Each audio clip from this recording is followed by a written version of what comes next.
Olá, tudo bem? Seja muito bem-vindo mais uma vez ao programa Saúde em Evidência na tela da TV Nova. Para nós é um prazer estar na sua casa, nós agradecemos a sua audiência.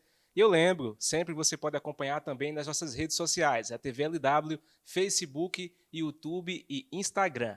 Também pelo canal N2 Educação, sintonizando sempre às quintas-feiras a partir das 8 da noite. E a reprise ainda na tela da TV Nova também, no domingo, às 11h30 da noite. Combinado assim? É o Saúde em Evidência, o consultório em sua casa, trazendo sempre dicas e orientações importantes no ramo da saúde e trazendo informação precisa para você. Conosco, essa noite, o Dr. Igor Silvestre. Ele é pediatra, também é nutrólogo infantil pelo PGPN em Boston, é pós-graduando em alergologia e imunologia e atende aqui no Hospital Memorial Arco Verde. Dr. Igor, muito prazer, seja bem-vindo ao nosso programa. Obrigado, Tiago. Uma boa noite para você. É um prazer estar aqui com vocês. Boa noite a todos que acompanham também a TV LW. E estamos aqui para responder as perguntas da forma mais objetiva possível. Coisa boa. Doutor Igor, um convidado em especial hoje para você. Além do profissional exemplar que é um vitorioso, alguém que venceu a Covid-19. Vai contar um pouco da sua experiência com a doença, o processo, infelizmente, que passou na UTI, mas graças a Deus está aqui conosco. Vai falar um pouco a respeito disso e também vai falar um pouco a respeito sobre a sua profissão, a sua área, que é na pediatria, atendendo as crianças que também, né, doutor, são vítimas da Covid. A gente vai ver algumas coisas nesse sentido, né, doutor, a respeito de como a Covid atinge as crianças, não é isso? Sim, de fato. A gente sabe que a Covid ela não escolhe idade, não escolhe sexo, porém, as crianças elas são afetadas de forma mais leve. Existem várias hipóteses para justificar porque esse fato ocorre. Entre elas, a gente sabe que o coronavírus, ele se liga às células pelo receptor de angiotensina, receptor de ECA. E nessas crianças, esse receptor está mais imaturo. Essa seria uma das causas para justificar. Outra causa seria alguma proteção cruzada que essas crianças têm por ter tido contato com outros tipos de coronavírus, que são responsáveis por infecções respiratórias. Esses anticorpos poderiam gerar uma proteção cruzada contra o Covid-19, que é o principal foco. Outra causa possível seria a menor exposição que essas crianças têm. Por exemplo, criança não frequenta bar, criança não vai frequentemente a restaurante, criança não frequenta academia. Então, a menor exposição também seria uma justificativa plausível para essa gravidade menor, embora não deva ser desconsiderada da Covid-19 na faixa pediátrica. Pois é, o doutor já deu uma introdução aí, eu quero agradecer os nossos apoios conosco, o Grupo LW, Laboratório Labopac, também Líder Empresarial, a ESA, Hospital Memorial Arco Verde e Colégio São Domingos, todos juntos fazendo Saúde em Evidência para você, e a gente vai acompanhar o VT com o tema de hoje. Sem dúvida, este é o momento mais esperado por aqueles que estão enfrentando a Covid-19, quer sejam pacientes ou familiares. A recuperação. Poder sair pela porta da frente do hospital com um sentimento de vitória. Embora o país tenha registrado quase 4 milhões de casos, são mais de 3 milhões o número de recuperados da doença. Números que indicam que a infecção do coronavírus no Brasil está regredindo. Porém, os olhos se voltam para as crianças. Estudos revelam que novas síndromes ligadas ao vírus têm surgido e até causado óbitos de crianças e adolescentes. Para falar sobre os dois assuntos, recuperação da Covid-19 e infecção do coronavírus no âmbito infantil, ninguém melhor que o nosso entrevistado. O Dr. Igor Silvestre é pediatra e venceu a doença e falará conosco no programa Saúde em Evidência de hoje. Bem, doutor, eu queria começar primeiro, o senhor já deu a introdução sobre o que a gente vai tratar um pouco a respeito dos sintomas da Covid nas crianças, mas primeiro quero conversar com o senhor a respeito da sua experiência pessoal com a doença. Para quem não conhece o doutor, para quem nos acompanha nas outras cidades do estado, tanto região metropolitana, Agreste, Sertão, o doutor Igor é um pediatra muito conceituado aqui na nossa região, que atende aqui no Hospital Memorial Arco Verde, muito conhecido, não só em Arco Verde, mas também nas cidades vizinhas. E, infelizmente, também foi infectado com a doença, passou um longo processo internado, mas venceu, né, doutor Igor? Primeiro, eu gostaria de perguntar ao senhor como é que foi, quando surgiu, como começaram os sintomas no senhor? Os sintomas começaram, se eu bem me lembro, era uma quarta-feira. Para ser mais preciso, acho que era quarta-feira, dia 16 de julho.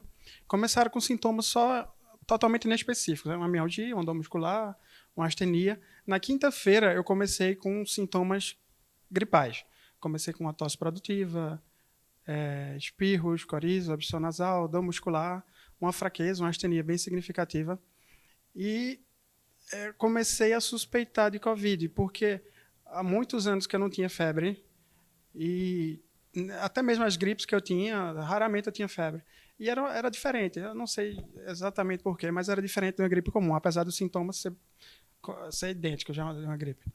Tanto que, logo no domingo, eu fui para o hospital para fazer uma tomo, e a tomo evidenciou até 25% de comprometimento em ambos os pulmões, com aquele padrão característico do Covid, padrão de vidro fosco. Aí eu pensei, muito provavelmente eu estou com Covid, vou ficar em casa, não vou trabalhar a semana, fiquei em casa, isolado, só com a família, e vou decidir observar a evolução do quadro. Só que eu não estava evoluindo bem.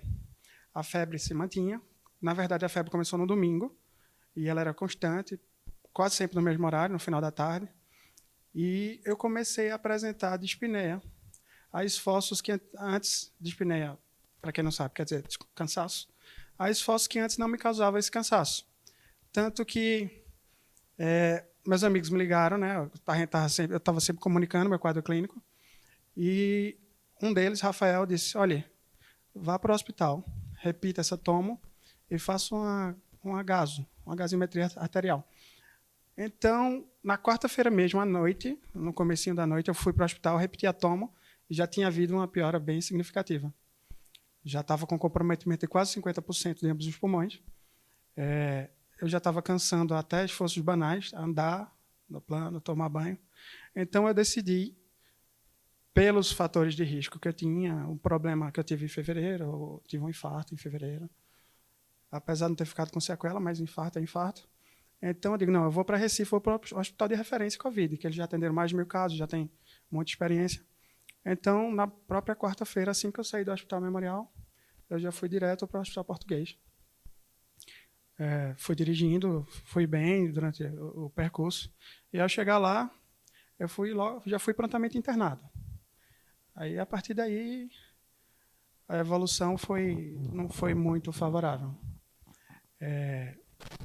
A partir do fiquei 4 dias na enfermaria, mais ou menos. A partir do 4º dia, fui internado em UTI, fui entubado, passei 5 dias entubado, fiquei bem grave. Mas depois eu vou entrar em detalhes, provavelmente, nas próximas perguntas. Pois é, doutor, como é que foi esse período de UTI? Porque a gente sabe, pelo profissional que o senhor tem todo o conhecimento técnico, como o senhor já mencionou, todos os termos, entendia bem do assunto, como é que estava o seu quadro, a evolução ou não. E quando chegou no momento de ficar na UTI, quando agravou, o que é que passou na sua cabeça? Qual foi o sentimento? Eu suspeitava fortemente que o meu quadro ia ser um quadro grave, porque os sintomas já estavam muito intensos em poucos dias de doença. Então, quando o médico chegou para mim, olha, a gente vai para a UTI, mas a gente não vai lhe entubar agora, a gente vai ficar fazendo VNI, que é um procedimento onde se bota uma máscara, se fornece oxigênio sob pressão, você vai ficar pronando. Eu não tenho lembranças vívidas nem detalhadas desse momento, porque as medicações elas causam uma certa amnésia, inclusive anterógrada, 2 dias próximos antes de ser medicado. Entre elas, a que mais causou isso foi o Precedex. Então, assim, alguns dias, na minha memória, alguns eventos estão meio, digamos assim, nublados. Mas eu lembro que eu fiquei na UTI alguns dias antes, pronando, fazendo VNI. Só que o momento que mais me marcou, que eu lembro com detalhes, foi quando os médicos chegaram para mim e disseram, olha, sua gaso não foi boa, sua gasometria, a gente vai ter que lhe entubar. Está chamando a equipe da anestesia para fazer a intubação. Aí foi nesse momento que eu chamei minha irmã e disse, olha, minha irmã chegou para mim e falou, olha, você quer deixar uma mensagem para a família? Eu digo, quero. Eu sabia da gravidade que eu estava, eu sabia que eu ia ser entubado, eu sabia que a chance de morrer era alta, muito alta. Então, nesse momento, eu acho que foi o momento mais marcou, foi o momento que eu me despedi da minha família. eu cheguei para minha irmã e falava, olha, caso eu não saia, caso eu não sobreviva, diga à minha esposa que ela é o amor da minha vida, que eu faria tudo de novo, que ela sou muito feliz. Diga para minha filha que ela foi a melhor coisa que me aconteceu, um anjo. Diga ao meu pai, diga para minha mãe, sair deixando mensagem para todo mundo da família. Isso me trouxe uma carga emocional pesadíssima, pesadíssima. Você se despedir das pessoas que você ama, sabendo que vai dormir e não sabe se vai acordar depois. Esse foi, sem dúvida, um dos momentos mais marcantes. Difícil, né, doutor? Difícil demais. E depois desse momento? Depois, quando o senhor evoluiu, iniciou-se aí uma recuperação, como é que foram esses últimos dias de UTI até a saída do hospital? Eu fui entubado, passei 5 dias entubado, que é pouco para um paciente Covid, que normalmente passa 14 ou mais. Eu tive uma evolução muito boa. No primeiro dia de intubação, eu fiquei gravíssimo, muito grave mesmo. Eu fiz uma desautonomia, para quem não sabe o que é. Eu fiz flutuações de pressão arterial. A pressão ia para 220, depois caía para 80. Estava com 2 bombas ligadas, uma para aumentar a pressão quando ela baixava, outra para baixar a pressão quando ela subia. Fiz uma desautonomia terrível. O pessoal chegou a cogitar fazer imunoglobulina, que é um tratamento só para os casos muito graves. O médico da UTI chamou a minha irmã no canto e chegou a falar, olha, vá preparando a família, porque a gente acha que ele não vai sobreviver. Eu fiquei gravíssimo. É por isso que eu atribuo a minha recuperação rápida ao milagre. Foi Deus, com certeza teve a ação de Deus ali. Porque em menos de 24 horas, todos os meus parâmetros melhoraram de forma brusca. Meu índice de oxigenação estava de 60, subiu para 100. Eu estava no ventilador com uma pressão de inspiração altíssima, estava com a FI de 100 e ainda não estava conseguindo manter bons parâmetros de saturação. Isso aí melhorou em 24 horas. Fiquei pouquíssimo tempo entubado. Eu atribuo essa melhora não a outra coisa, foi realmente um milagre mesmo. Obviamente, sem desmerecer os médicos da UTI do Português, que são extremamente competentes e muito humanos.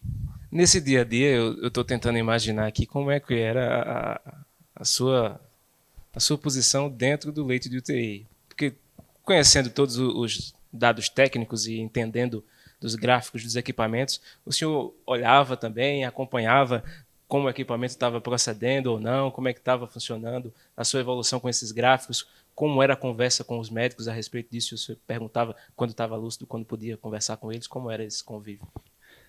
Tiago, depois que passou a sedação, eu ainda fiquei uns dias para, digamos assim, voltar ao meu estado de vigília normal. Voltar. Demora um pouquinho para passar o efeito das medicações. Você fica oscilando entre consciência e inconsciência quando está voltando. Mas quando eu voltei ao estado de consciência normal, eu ficava frequentemente olhando para o monitor, principalmente o que mais me chamava a atenção, o que mais me incomodava era a saturação, que às vezes estava baixa, flutuava, às vezes estava 92, às vezes subia. E também eu tenho que agradecer muito também a minha irmã, que ela é médica, ela é neuro, que estava lá no pé o tempo inteiro, pegou altas brigas com a equipe lá, estressou todo mundo, mas ela foi fundamental na minha recuperação, foi muito cuidadosa, sofreu pra caramba também lá do meu lado, principalmente quando eu estava gravíssimo. Agradecer a minha esposa também, que quando a minha irmã não estava, quem estava era ela, que é fisioterapeuta, também estava lá monitorando. Estava cercado de profissionais, né? Estava cercado. Além do amor da família, profissionais. Também ficava monitorando o tempo todo, o monitor, os parâmetros. Se tinha alguma coisa fora do normal, eu já chamava alguém. Eu acho que nunca ninguém estressou tanto a equipe, feito elas duas. E a sua saída do hospital, a sua recuperação, as redes sociais aqui, você que mora fora, em Arco Verde, na região, foram muito movimentadas com relação ao estado de saúde do Dr. Igor, e quando souberam, né, quando a notícia correu que ele se recuperou, foi uma festa muito grande. O senhor acompanhou isso depois, doutor? E a sua recepção quando o senhor saiu do hospital? A recepção foi uma total surpresa, Tiago. Eu não esperava que tivesse a metade da repercussão que teve. Realmente, depois eu soube que teve uma mobilização imensa na cidade, não só aqui em Arco Verde, mas também queria agradecer ao pessoal do Pesqueira, que fizeram correntes de orações, mandaram mensagens, passaram muita energia positiva. O pessoal de Buíque também, muita oração. E a recepção foi emocionante, porque quando eu cheguei, o pessoal já estava no Belvedere me esperando. com bola de sopro em pé, em cima das caminhonetes pulando, seguiu em carreata, buzinando o carro, os caminhoneiros passavam, buzinavam também. Até quando eu cheguei em frente ao memorial, estava a equipe inteira lá na frente, acho que tinha mais de 50 pessoas, não sei se tinha tanta gente assim. Estava emocionado. Desci, saí abraçando todo mundo, foi realmente muito emocionante. Rápido intervalo, daqui a pouquinho a gente volta com o programa Saúde e Evidência. Até já. Hospital Memorial Arco Verde, uma empresa hospitalar privada que dispõe de instalações físicas e equipamentos modernos, recursos humanos qualificados e éticos. Destaca-se pela qualidade dos serviços prestados, oferecendo alternativas de tratamento de baixa e alta complexidade, com atendimento eficiente e eficaz, prezando sempre pelos princípios e valores humanos. Hospital Memorial Arco Verde, compromisso com a vida.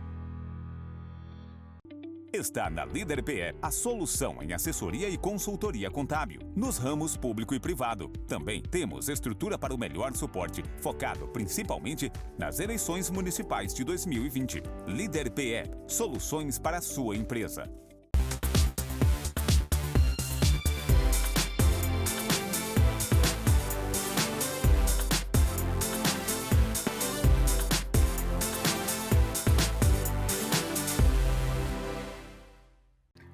O LW Hotel se encontra de portas abertas.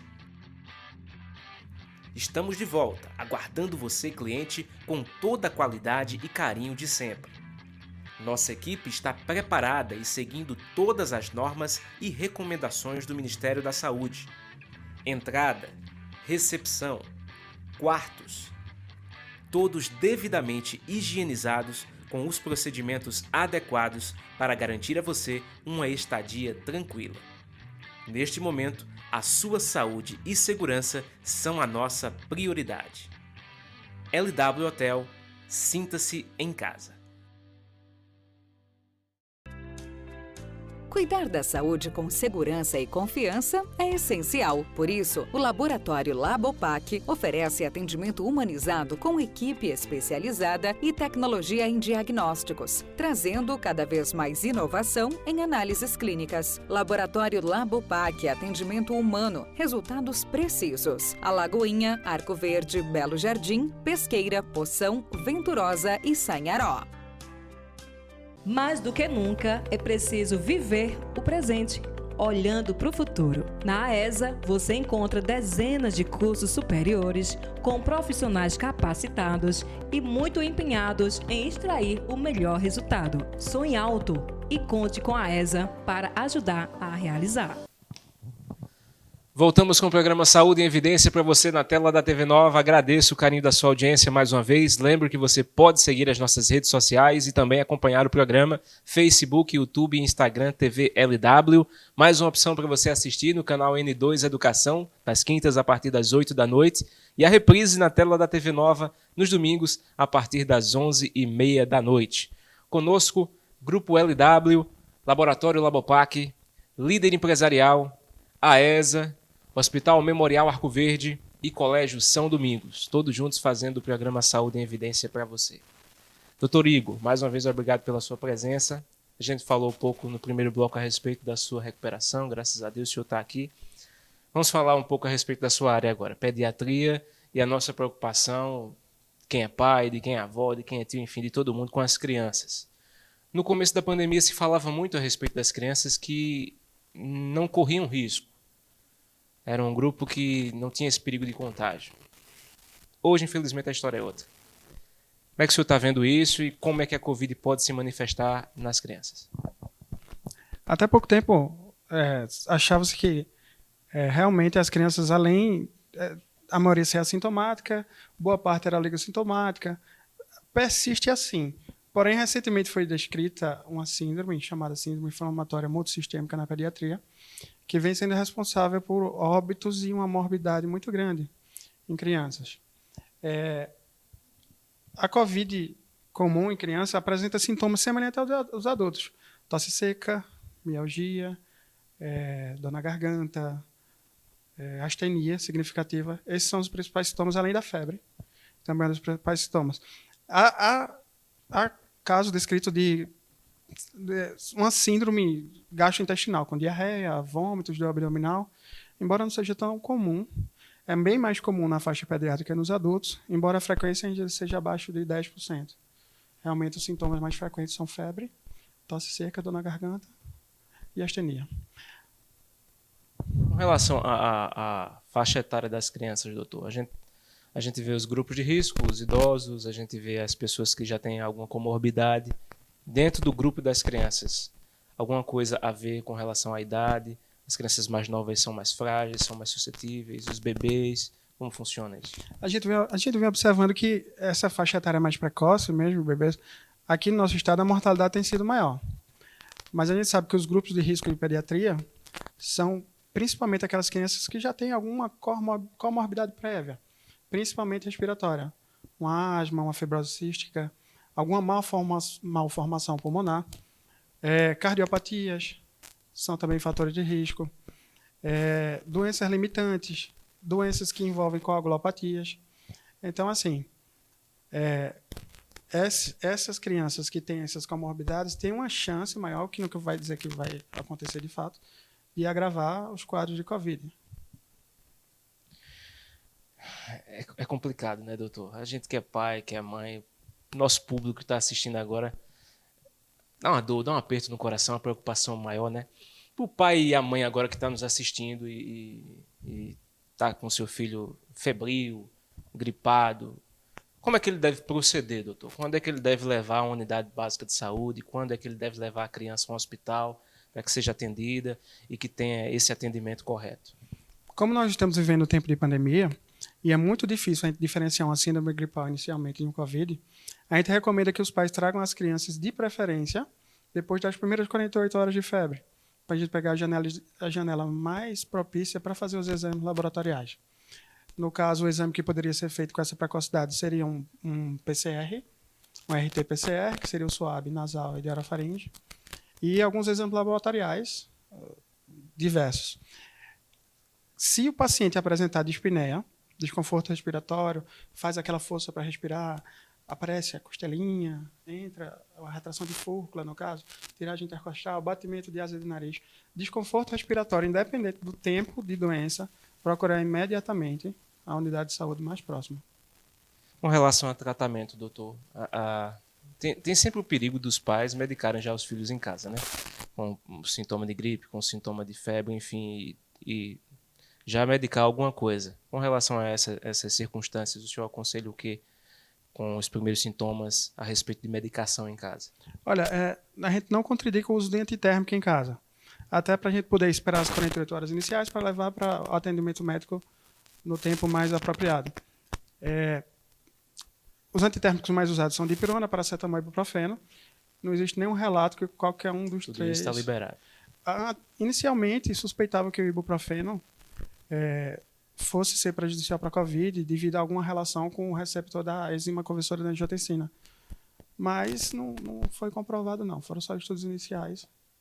Tudo muito recente ainda, né, doutor? Tudo muito recente. A gente só tem uma experiência de 6 meses com Covid aqui no Brasil. 6 meses é muito pouco para se elaborar um protocolo eficaz ou até mesmo uma vacina. Com relação aos métodos de prevenção, as crianças, por serem um grupo mais suscetível, enfim, a gente pode ter as mesmas orientações e fazer as mesmas coisas que um adulto faz, por exemplo, com relação ao uso de álcool, com relação ao uso de máscaras. Isso também é recomendado para as crianças? Basicamente, sim. O mais importante é o isolamento social. Evitar contato, evitar aglomerações, ficar em casa o máximo possível, de fato. O uso de máscara é essencial, tanto em adulto quanto em criança. Lógico que as crianças menores de 1 ano dificilmente vão permitir o uso de máscara, então evitar de sair de casa com elas. E se você for sair, você, o adulto responsável da casa, sair de máscara, porque além de proteger a si mesmo, você está protegendo os seus contactantes. No caso, seu pai, seu filho, sua esposa. E o álcool em gel não tem contraindicação. Usar livremente, contanto que as mãos estejam livres, sujeira visível, o álcool gel pode substituir uma lavagem de mão, até mais rápido. Usar bastante, de forma abundante, inclusive para higienizar a superfície. Eu pesquisando sobre o programa e pesquisando sobre a nossa entrevista hoje, doutor, Eu vi que estão surgindo novas síndromes por conta dessa pandemia e por conta do coronavírus, né? Já não bastasse a Covid, outras doenças estão surgindo. Eu vi uma doença chamada doença de Kawasaki. Eu gostaria que o senhor explicasse um pouco sobre isso, porque a Sociedade Brasileira de Pediatria também emitiu nota a respeito dessa doença. Queria que o senhor falasse a respeito dela. A doença de Kawasaki é uma síndrome rara, que ela é caracterizada, é uma vasculite de vasos médios. Vasculite é inflamação de vaso sanguíneo. E ela é vasculite de vaso de médio calibre, mais frequentemente. E tem um vasozinho de médio calibre que a Kawasaki gosta de pegar, que ele é perigoso. Digamos assim, que ele irriga um dos tecidos mais nobres do corpo, que é o miocárdio. Kawasaki é uma das causas mais frequentes de cardiopatia adquirida, inclusive nos países desenvolvidos é a causa principal. Ela causa uma alteração chamada, é um aneurisma, que é tipo uma bolsinha que se forma lateral ao vaso, aneurisma de coronária. Ela é caracterizada por febre, uma conjuntivite não purulenta, bilateral, alterações de mucosas, de pele, principalmente hiperemia em mãos, pés, alterações na língua. E essas alterações cardiológicas, essas são mais preocupantes, porque realmente o paciente pode ficar com problemas a longo prazo. Além de causar o aneurisma das coronárias, também causa miocardite, às vezes evoluindo com insuficiência cardíaca, pode causar uma pericardite. Esse aneurisma às vezes rompe. Então é uma doença com uma morbidade considerável. E que tem ligação com o coronavírus. Na verdade, o coronavírus está sendo associado a uma síndrome recentemente descrita chamada síndrome inflamatória multissistêmica, que ela combina os sintomas de Kawasaki, síndrome de ativação macrofágica e síndrome toxêmica.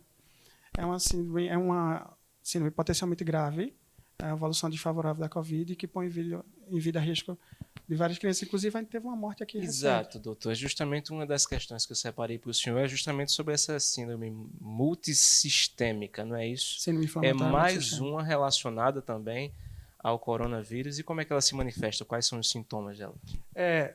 Para você dar o diagnóstico de síndrome inflamatória multissistêmica, normalmente você tem que estar com febre há mais de 3 dias, é obrigatório. Normalmente você tem os marcadores de inflamação positivos, PCR, VHS. Você tem que ter uma prova de infecção pelo Covid, ou RT-PCR, ou a sorologia, porque normalmente essa síndrome se manifesta dias ou até semanas depois da infecção. Às vezes o RT-PCR não está nem mais positivo, mas a sorologia está lá, o IgM ou às vezes só o IgG. E além disso, você tem que fechar 2 critérios ou mais de uma lista de critérios que envolve alterações cardiológicas, miocardite, inflamação nas válvulas, valvulite. Ou então, além das alterações cardiológicas, alterações gastrointestinais, são outros critérios, como diarreia, vômito. Outras alterações são coagulopatias, que a gente diagnostica pela alteração do TP, TTPA, dedímero, também é importantíssimo. Todos os profissionais estão tendo que se reinventar, né? Aprender mais, se aprofundar ainda mais, porque é uma doença nova para todo mundo, inclusive para quem está na linha de frente, né, doutor? É verdade. É verdade, e a gente não pode subestimar a gravidade do Covid em criança, não é uma doença boba. Eu que eu diga, apesar de eu fiquei gravíssimo, mas assim, a gente não pode subestimar a gravidade na faixa pediátrica e levar a sério, procurar o posto de saúde na dúvida, procurar o serviço de saúde mais próximo para o diagnóstico ser fechado e as medidas serem tomadas. Eu vi também que a Sociedade Brasileira de Pediatria emitiu um documento a respeito disso para essa notificação obrigatória dessa síndrome, justamente para ter um controle dos dados, não é isso, doutor? Isso, mais de informações. Fato. De fato, essa parte epidemiológica é muito importante, porque você sabendo a incidência da doença em determinada área, você pode tomar medidas mais apropriadas e mais direcionadas. Esses exames são basicamente exames de sangue, né? O senhor falou termos técnicos aí, mas é coleta do sangue que pode ser feita, né? A maior parte dos exames são laboratoriais, são de sangue, amostra de sangue, com exceção do RT-PCR, que é uma amostra de secreção da mucosa nasal e orofaringe. Para aquelas crianças que já têm algum problema, alguma comorbidade também, doutor, que sofrem com algum problema, elas infelizmente também são mais suscetíveis, né? Sim, de fato. Como eu mencionei anteriormente, crianças com problemas prévios, pulmonares, doenças respiratórias prévias, cardiológicas, alguma malformação, doenças renais, em todas elas têm suscetibilidade de ter uma forma mais grave do Covid. Enquanto o senhor médico atendendo, lidando com os pacientes, como é que o senhor tem visto a preocupação dos pais? O senhor também é pai, mas como é que o senhor está vendo isso? E principalmente agora também, que o senhor passou pela doença, né? O senhor é um sobrevivente. Como é que o senhor está analisando esse cuidado dos pais com os filhos com relação à Covid? Eu acho que não está tendo o cuidado que devia se ter, de fato. Porque a gente vê as ruas cheias de gente, ninguém está respeitando essa parte de distanciamento, muita gente ainda sem máscara nas ruas, pessoal frequentando bares superlotados, mesas com muita gente. Eu acho que o pessoal devia levar muito a sério. Inclusive, quem já teve a doença não deve relaxar nas medidas de proteção. Permaneça usando máscara, permaneça usando álcool gel, porque cada vez estão sendo mais relatados casos de reinfecção. E a gente não sabe praticamente nada sobre essa doença, que ela é muito nova. Então, é bem possível que quem já adoeceu possa se contaminar novamente. Aproveitando que o senhor falou um pouco a respeito do assunto, o senhor ainda tem algumas sequelas, né? O cansaço ainda persiste, né? Como é que está esse pós-Covid, né? A questão da recuperação, os esforços, a reação a eles, como é que o senhor está lidando? Olha, a recuperação eu já sabia que ia ser lenta e de forma gradual, mas eu ainda tenho uma certa limitação para fazer médios esforços. Por exemplo, um lance de escada eu canso bem mais do que eu cansava anteriormente. Mas isso com a ajuda da fisioterapia, o dia a dia, isso vai ser uma melhora gradual. Eu acredito que não devo ficar com sequelas, igual a maioria dos pacientes jovens não ficam com sequelas, não fica com fibrose, mas isso vai ser acompanhado, a gente vai fazer ainda exame de imagem, e eu acredito que logo, logo eu volto ao meu 100%. Deus quiser, com certeza, doutor. Com relação às aulas, vou aproveitar para perguntar ao senhor também. Tem muito se questionado a respeito no país sobre essa questão das aulas, a volta às aulas para as crianças. Como é que o senhor vê esse assunto e a sua opinião a respeito dele? Olha, eu acho que está muito cedo ainda para a gente pensar, até porque a gente, de acordo com os jornais divulgam aí recentemente que Pernambuco está tendo uma diminuição no número de casos, mas Arco Verde não está nessa realidade. Eu acho que isso devia ser individualizado para cada cidade. A gente não está no momento de voltar às aulas. Eu acredito que se voltar agora, setembro, como o pessoal quer que volte, eu acho que não vai ser legal. As crianças, eu acho que esse pico da pediatria ainda está por vir, principalmente se as aulas voltarem recentemente agora.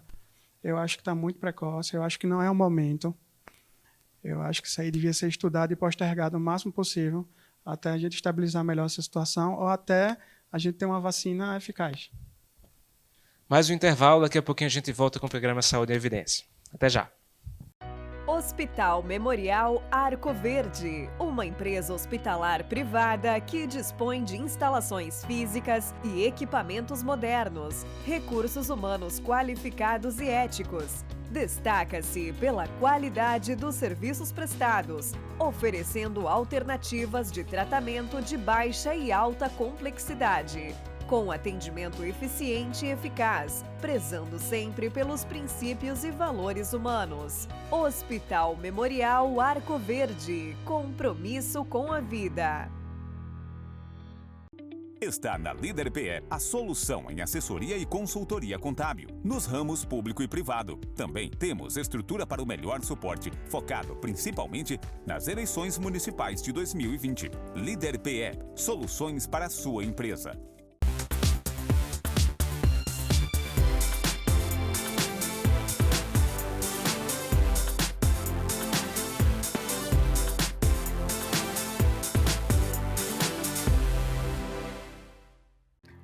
O LW Hotel se encontra de portas abertas. Estamos de volta, aguardando você, cliente, com toda a qualidade e carinho de sempre. Nossa equipe está preparada e seguindo todas as normas e recomendações do Ministério da Saúde. Entrada, recepção, quartos, todos devidamente higienizados com os procedimentos adequados para garantir a você uma estadia tranquila. Neste momento, a sua saúde e segurança são a nossa prioridade. LW Hotel, sinta-se em casa. Cuidar da saúde com segurança e confiança é essencial. Por isso, o Laboratório Labopac oferece atendimento humanizado com equipe especializada e tecnologia em diagnósticos, trazendo cada vez mais inovação em análises clínicas. Laboratório Labopac, atendimento humano, resultados precisos. Alagoinha, Arco Verde, Belo Jardim, Pesqueira, Poção, Venturosa e Sanharó. Mais do que nunca, é preciso viver o presente, olhando para o futuro. Na AESA, você encontra dezenas de cursos superiores com profissionais capacitados e muito empenhados em extrair o melhor resultado. Sonhe alto e conte com a AESA para ajudar a realizar. Voltamos com o programa Saúde em Evidência para você na tela da TV Nova. Mais uma vez, eu agradeço o carinho da sua audiência. Lembro que você pode acompanhar nossas páginas, isso mesmo, Facebook, YouTube e Instagram da TV LW, diretamente de Arco Verde, para todo o estado de Pernambuco. E aqui na tela da TV Nova, várias opções para você acompanhar.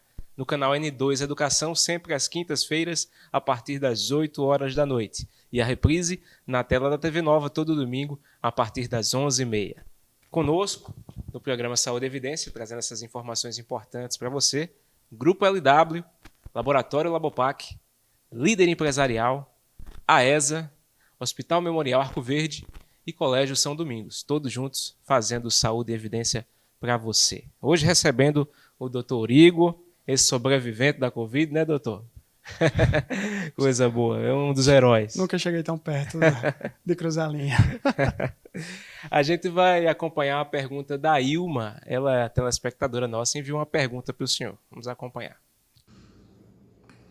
Olá, o meu nome é Ilma Souza, moro aqui na cidade da Pedra, tenho 2 filhos e sou agente comunitária de saúde. No momento eu deixei os meus filhos desde o começo da pandemia, há mais de 4 meses, na casa de seus avós. E eu gostaria de perguntar ao senhor se eu fiz o correto ou se exagerei nessa decisão. Olá, Ilma. Obrigado pela pergunta. Olha, por você estar diretamente envolvida com pessoas, inclusive muitas delas doentes, eu acho prudente, sim, você se afastar dos seus filhos, até passar um pouco mais essa época de pandemia, ou até a vacina realmente está sendo aplicada de forma eficaz. Embora eu não tenha feito, mas eu acredito que o seu afastamento foi prudente, sim. Pois é, doutor, como é que o senhor analisa isso? A Ilma é um exemplo grande sobre isso também. Ela é uma profissional da área da saúde, trabalha diretamente com o problema, está na linha de frente, assim como o senhor. Como é que o senhor vê essa questão da infecção também dos profissionais da área da saúde, assim como o senhor, um exemplo claro disso, lidando com o problema, enfrentando o problema, se infectou também? Como é que o senhor vê essa questão da pessoal da linha de frente? Olha, o pessoal da linha de frente realmente tem adoecido muito, tem havido muitos casos. Isso é um problema grave, porque vários serviços de saúde estão ficando desfalcados, sem profissionais, por conta da infecção interna. Embora os hospitais, pelo menos o hospital que eu trabalho Memorial, o pessoal tem muito cuidado. Álcool todo lugar, o pessoal limpa maçaneta, fechadura o tempo todo, o pessoal está sempre de máscara, mas isso é uma realidade que tem sido relatada e que causa um impacto muito grande nos serviços de saúde. Com relação a esses cuidados em casa também, doutor, o senhor se infectou, teve a experiência com a Covid, cuidados em casa com relação à infecção, com a sua família, com a sua esposa, com a sua filha, esses cuidados como eram antes e depois da infecção? Olha, eu nunca fui um cara descuidado. Eu tenho uma roupa específica para trabalhar. Quando eu chego em casa, eu tiro antes de entrar. Normalmente boto numa sacolinha de plástico. Tenho um calçado específico só para trabalhar, que eu não entro em casa com ele. Normalmente, quando eu estou trabalhando, eu estou frequentemente com N95. Uso o face shield, que é aquele viseirinha de plástico transparente. Estou sempre usando álcool antes ou depois de examinar o paciente, mas mesmo assim a gente não está totalmente protegido. A gente está na linha de frente, às vezes uma criança tosse, uma partícula passa. Normalmente a gente está na linha de frente, está sujeito a pegar cargas virais mais altas. E por mais que você tome as medidas, a chance de infecção cai de forma drástica, mas nenhuma proteção é 100%, nada é 100%. Mas as medidas são muito eficazes e não devem ser abandonadas de forma alguma.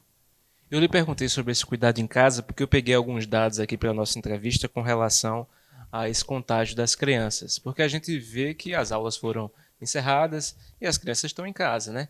Alguns dados que eu peguei aqui de alguns dias atrás do nosso programa. Desde o início da pandemia, houve 647 casos de síndrome respiratória aguda grave entre crianças, entre pacientes até 14 anos, doutor, com 48 mortes, e foram 366 casos graves, isso até antes da nossa gravação. Como é que o senhor avalia esses números com relação a esse aumento e esse número de contágio entre crianças e esse cuidado que muitos responsáveis, pais, não estão tendo, né, para levar para casa, infelizmente, o vírus? De fato, eu acredito que a maioria dessas infecções foram causadas pelos próprios pais que levaram os vírus, porque as crianças estão tendo exposição mínima, realmente estão em casa, não estão tendo as aulas. Então, assim, eu acredito que isso deve ser atribuído principalmente à falta de adesão às medidas protetivas que os pais estão tendo, não estão tendo o cuidado necessário. É por isso que essas medidas são tão importantes para proteger você quanto os seus contactantes. Elas têm um impacto muito mais importante do que se pensa. Às vezes você acha, não, eu não tenho problema, não tenho pressão alta, não tenho diabetes, não sou obeso, a Covid eu vou ter leve. Tá, digamos que até você tenha leve, mas seu pai, que é idoso, que é hipertenso, que é diabético, sua mãe, que tem lá, sei lá, seu problema de saúde, faz tratamento para câncer, toma corticoide. E aí, como é que fica? Tem que levar em consideração que você não está protegendo só a si mesmo. Existe aquela rede toda que pode se infectar com você. Inclusive, eu acredito que a maioria das crianças estão pegando contato com os adultos. O senhor lida com alergologia e com imunologia, né? São duas coisas que, entre as crianças, são comuns. Eu fiz uma pergunta a respeito da volta às aulas, se o senhor era a favor ou não nesse momento. Pensando no pós-pandemia, como é que o senhor analisa o retorno das atividades com as crianças e com relação ao que muita gente fala, muita gente chama de novo normal? Como é que vai ser esse mundo escolar com relação a esse convívio com o coronavírus? Como é que o senhor analisa isso? Como é que o senhor imagina com relação a cuidados com as crianças? É possível retomar as aulas, é possível retomar as atividades com as crianças, sabendo que elas não têm o mesmo cuidado que a gente, sabendo que o contato delas com umas com as outras é maior, o contato com os objetos, de colocar a mão na boca, de ingerir algumas coisas impróprias. Como é que o senhor vê essa questão? Eu acredito que realmente o coronavírus veio para mudar totalmente os hábitos da população. Realmente essa questão de uso de máscara, de higienização excessiva, que nunca é excessiva, lógico, higienização é sempre bom. O uso de álcool em gel, acredito que veio para ficar, até porque a gente não sabe se o coronavírus dá imunidade permanente, não sabe se quem adoeceu pode ficar reinfectando de forma definitiva, não se sabe se a vacina vai ter uma eficácia a longo prazo, não se sabe se a vacina vai ter que ser anual, se o vírus vai passar por mutações, como o vírus da gripe faz. Você tem que tomar uma vacina anual, porque o vírus está sempre sofrendo mutação, e, você faz a vacina desse ano com as cepas mais prevalentes do ano passado.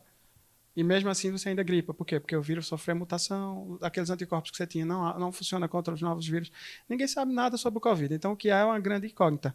Mas eu acredito que essa mudança de hábito vai permanecer e deve permanecer. Principalmente com o uso de máscara, diminuição de contato, manter uma distância segura, até mesmo para as crianças. Eu acho que isso deve ser adotado. Eu acho que realmente o Covid veio para causar essa mudança radical nos hábitos e nos comportamentos. Principalmente nossos, né, doutor? Pois é. As crianças são de nossa responsabilidade. Né? Exatamente. Outra pesquisa que eu peguei, outros dados importantes para a nossa entrevista, doutor, foi uma pesquisa da USP, lá em São Paulo. Eles realizaram uma autópsia numa criança de 11 anos que foi vítima da Covid-19 e infelizmente faleceu. Segundo os dados dessa pesquisa, o procedimento detalhou que o vírus atingiu mais o coração, a área do coração dessa criança. Um organismo saudável, uma criança relativamente saudável, e eles detectaram que o vírus ele foi mais nocivo na área cardíaca, na área do coração. Como é que o senhor analisa isso e esses dados, o que é que eles significam? A gente sabe que a síndrome inflamatória multissistêmica na pediatria, ela atinge vários órgãos e sistemas, como o próprio nome fala, multissistêmica, que pega vários sistemas, pode atingir. E uma das alterações mais significativas realmente são as alterações cardíacas. A gente sabe que o vírus pode causar uma miocardite, uma pericardite, uma valvulite. Pode dar aneurisma de coronária, como a doença de Kawasaki faz, que eu citei anteriormente. Então, assim, coração, pulmão, rim, essa síndrome multissistêmica pode atingir pelo menos 2 sistemas ou mais. 2 ou mais. E o coração é um desses órgãos, um órgão nobre, que quando atingido pode causar vários problemas, inclusive a morte, que foi o que aconteceu no nosso caso aqui em Pernambuco. Esse óbito que infelizmente foi registrado aqui, né? Com relação aos pais, mais recomendações que o senhor possa passar para os pais com relação à higiene das crianças nesse momento? Olha, o que eu recomendo é o que todo mundo recomenda, que vocês já estão cansados de ouvir saber, mas assim, vou reiterar e vou reforçar, porque realmente a importância é fundamental. Máscara, aquelas crianças maiorzinhas, normalmente menor de 1 ano, raramente vai deixar colocar uma máscara, mas o uso de máscara quando for sair de casa, evitar sair de casa, praticar de fato o isolamento social de forma eficaz. Os adultos que não quiserem praticar ou não puderem, máscara o tempo inteiro, higienização das mãos frequentemente, manter o distanciamento social o máximo possível, evitar grandes aglomerações e ter hábitos de vida saudáveis. Se alimentar bem, tentar não se estressar muito, fazer atividade física para manter o sistema imunológico legal, para poder combater bem esse vírus caso ele venha a acometer. Outros números que eu peguei, doutor, foi com relação a óbitos de bebês por conta da Covid. Mais de 25 bebês faleceram por conta da Covid-19. Eu queria que o senhor falasse um pouco a respeito dessa questão dos bebês e principalmente da relação das mães que ainda amamentam. Os cuidados que podem ser, que são importantes a mãe ter com relação ao contágio da criança. Não existe relato de transmissão do Covid pelo leite materno. A amamentação é extremamente importante, deve ser estimulada. As mães que tiverem com sintomas gripais usarem máscara ao amamentar. O leite materno, de fato, é o alimento mais importante para qualquer criança. Até os 6 meses deve ser feito de forma exclusiva. Não precisa nem dar água. E esses bebês, por serem muito pequenininhos, sistema imunológico ainda imaturo, estão em desenvolvimento, realmente são mais suscetíveis e merecem um cuidado especial. Muita criança em casa, doutor. As crianças estão em casa, estão com os pais, não tem escola, não tem atividade externa. Muitas estão se alimentando mal. Quais são as dicas do senhor com relação à alimentação das crianças? Olha, dá preferência a frutas e verduras, praticar atividade física em casa mesmo, na medida do possível. Evitar os alimentos que a gente chama ultraprocessados, que são aqueles mais industrializados. Evitar excesso de sódio, que estão nos salgadinhos. Evitar excesso de doce, bolacha recheada, biscoito, sorvete, que também tem muita gordura trans por trás, evitar a gordura trans, lógico. Então, assim, uma alimentação saudável, frutas, verduras, legumes, um prato bem colorido, recomendo pelo menos 5 cores no prato. E é isso. Com relação à imunidade das crianças, a gente está falando a respeito do perigo do contágio, do perigo com a relação do vírus. Como é que as crianças podem ficar mais fortes, mais imunes a qualquer tipo de contágio? Olha, alimentação. Para manter um bom sistema imunológico, você tem que ter uma alimentação balanceada. Se necessário, suplementar com algum polivitamínico, a gente indica em alguns casos, até porque a gente sabe que muita criança tem dificuldade de ingerir determinados alimentos, são muito seletivas, principalmente na parte de transição. Alguns polivitamínicos podem ajudar a reforçar esse sistema imunológico. Serem ativas, atividade física melhora o sistema imunológico, a gente sabe disso também. E praticar hábitos de vida saudáveis, basicamente isso. Além do evitar o contágio primário com as medidas de proteção que a gente já falou exaustivamente. As crianças mais novinhas, mais pequenininhas, elas não sabem falar muito o que estão sentindo, né, doutor? Como é que o pai, como é que a mãe identifica quando a criança está com problema, está com algum sintoma interno, com alguma dor? O senhor, como profissional da área, entendendo bem o mundo da pediatria, há algum sinal e alguma dica que o senhor possa dar para os pais que estão nos assistindo? Rapaz, esse é um dos grandes desafios da pediatria. Tentar descobrir o que é que aquela criança quer lhe dizer. Olha, eu recomendo, na dúvida, levar ao pediatra, porque a gente já tem experiência. Um exame físico bem feito às vezes esclarece muitas dúvidas. É por isso que eu não sou tão adepto de videoconsulta, porque eu acho que o exame físico é um fator extremamente fundamental numa consulta pediátrica. Ele elucida muitas coisas, às vezes, não só ao escutar, mas o tocar, até o cheirar.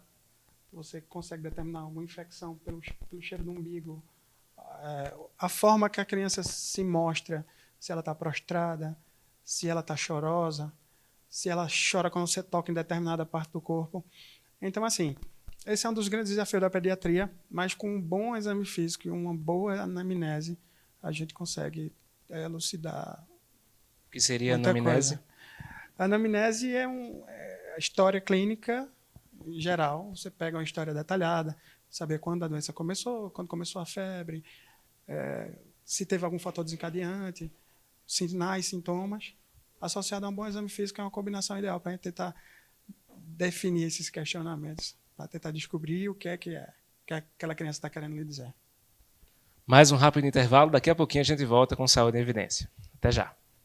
Hospital Memorial Arco Verde, uma empresa hospitalar privada que dispõe de instalações físicas e equipamentos modernos, recursos humanos qualificados e éticos. Destaca-se pela qualidade dos serviços prestados, oferecendo alternativas de tratamento de baixa e alta complexidade, com atendimento eficiente e eficaz, prezando sempre pelos princípios e valores humanos. Hospital Memorial Arco Verde, compromisso com a vida. Está na Líder PE a solução em assessoria e consultoria contábil, nos ramos público e privado. Também temos estrutura para o melhor suporte, focado principalmente nas eleições municipais de 2020. Líder PE, soluções para a sua empresa.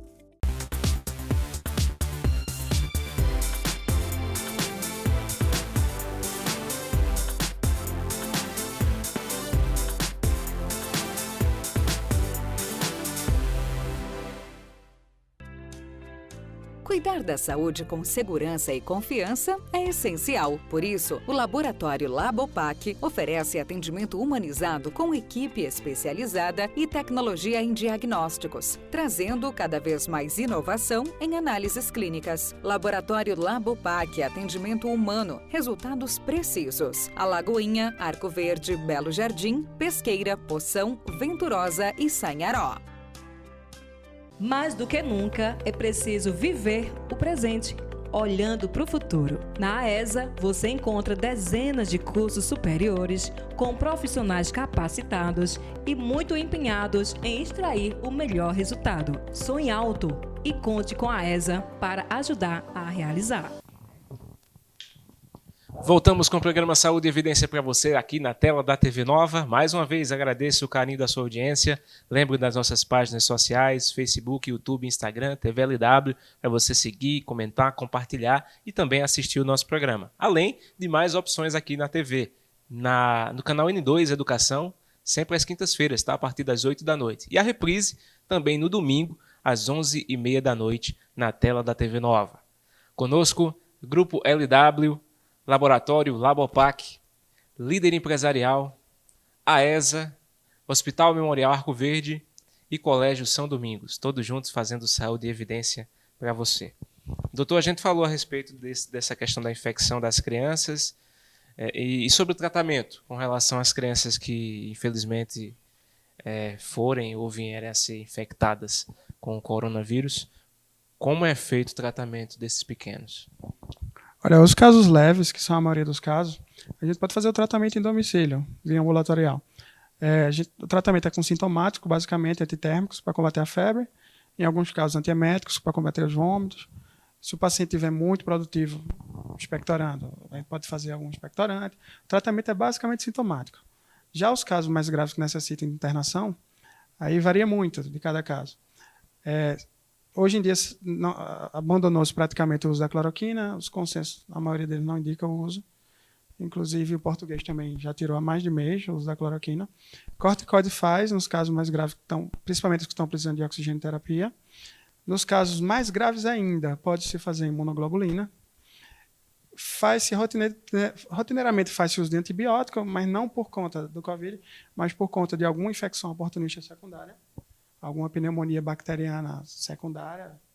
O pessoal faz antibiótico de forma rotineira. Basicamente, são essas medicações que mais usam em pacientes É isso que eu ia internados. perguntar ao senhor. Essas medicações que se falam tanto para os adultos podem ser usadas também nas crianças ou não? O senhor já falou da cloroquina e as outras, como azitromicina, como ivermectina, algo relacionado a isso? Olha, normalmente faz sim a azitromicina.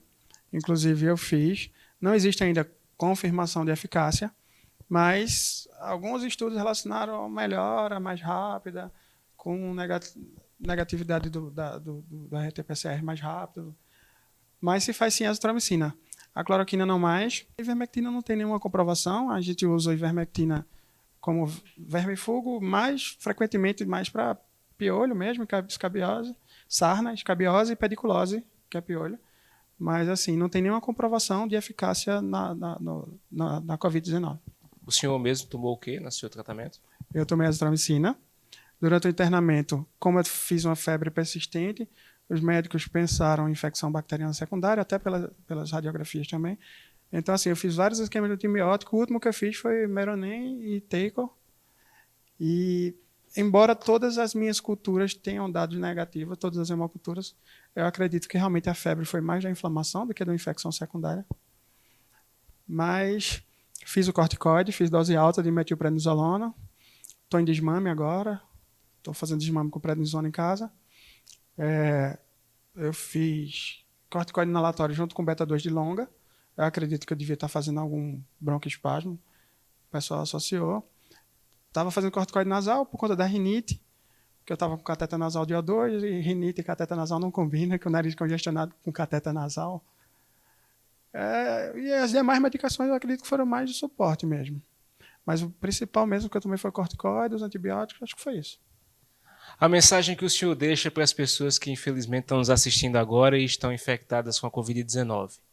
Tem esperança, né? Força, coragem. Não é uma doença boba, mas assim, eu venci, passei por poucas e boas, sofri bastante, fiquei gravíssimo, cheguei perto da morte, mas venci. Então, assim, se você estiver grave, não perca as esperanças. Eu consegui, então você consegue, você vai conseguir vencer. E não subestime, você que não está doente, não subestime a doença. Não subestime de forma alguma, porque é uma doença que não escolhe. Lógico, a gente sabe que é mais grave em homens, há alguns estudos que dizem que é mais grave tem sangue A positivo, mas assim, eu soube de casos de pacientes bem mais jovens do que eu, sem comorbidade, que chegaram a vir a óbito. Então, jamais subestime a Covid-19. Doutor, quero agradecer a presença do senhor aqui, foi muito bom, foi muito esclarecedor. O espaço é seu para as suas considerações finais. Eu queria agradecer a oportunidade de contar a minha história, de falar algumas coisas pelas quais passei. Queria atribuir a minha recuperação, em parte, à equipe do português, mas a principal parte, de fato, foi Deus que agiu, não tem explicação. Os médicos lá chegaram a realmente dizer que eu provavelmente iria morrer. E a minha melhora foi extremamente rápida e inexplicável. Então, assim, o que não se pode explicar pela ciência, dá-se o nome de milagre. E foi o que aconteceu comigo. Eu queria agradecer todas as orações, lógico, primeiramente a Deus, a equipe do português, que foi fundamental, o pessoal extremamente competente, extremamente humano. Queria agradecer também a todos que rezaram por mim, fizeram essa corrente de oração, essa mobilização imensa pela qual eu jamais esperava, fiquei completamente surpreso. Queria agradecer a todos e dizer que eu estou melhorando, não estou 100%, mas vou chegar lá. E que eu tenho uma dívida de gratidão eterna com todos vocês. Obrigado, doutor, pela sua presença aqui conosco. Parabéns pela recuperação. Quero agradecer a você o carinho da sua audiência. Lembrar que você pode acompanhar a reprise aqui na tela da TV Nova no domingo, a partir das 11h30. E também nas nossas redes sociais, Facebook, YouTube e Instagram da TV LW. Agradecer a nossa equipe, o Arney Silva nas câmeras, na técnica Zilma Leite e na direção geral, Lídio Maciel. Para você uma excelente noite, um excelente resto de semana e até a próxima, se Deus assim nos permitir. Tchau, tchau.